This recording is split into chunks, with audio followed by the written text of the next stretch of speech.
Good morning. সবাই কেমন আছেন? আশা করছি সবাই খুব ভালো আছেন। আমিও অনেক ভালো আছি আপনাদের ভালোবাসায়। আর আজকে দিনের অর্ধেকটা সময়ের পর গিয়ে ক্যামেরাটা অন করছিলাম, কারণ সকালবেলা এত চাপে থাকি যে ক্যামেরাটা অন করে যে ভিডিও করব সেই সময়টুকু আমি পাই না। যাই হোক, এখন দিনের মনে হয় 12টা বাজে, তখন আমি গিয়ে ক্যামেরাটা অন করে ভিডিও করা শুরু করলাম। সকালবেলা তো উঠে আগে রান্নাবান্না শেষ করে নেই, কারণ অজু বাবাকে তো রান্নার সময় খাওয়াটা দিয়ে দিতে হয়। তাই আমি সকালবেলায় রান্নাবান্না শেষ করে ফেলি আগে। তাই আর তখন আর ভিডিও করার সুযোগ পাই না, কারণ তখন অনেক তাড়া থাকে, আমার তাড়াতাড়ি রান্না শেষ করতে হয়, বানাতে হয়। তো এই জন্য এত একটা সময় পাই না। রান্নাঘরে কাজ শেষ করে এখন ঘরে কাজগুলো করতে আসলাম।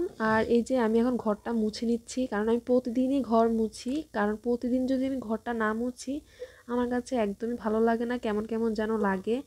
আর এই তো এখন চলে আসলাম বেড কাভারগুলো ভিজানোর জন্য। ওই দিন যে বেড কাভারটা চেঞ্জ করে তারপরে আর এগুলা ধোয়ার জন্য দেইনি, তো আজকে দিয়ে দিলাম।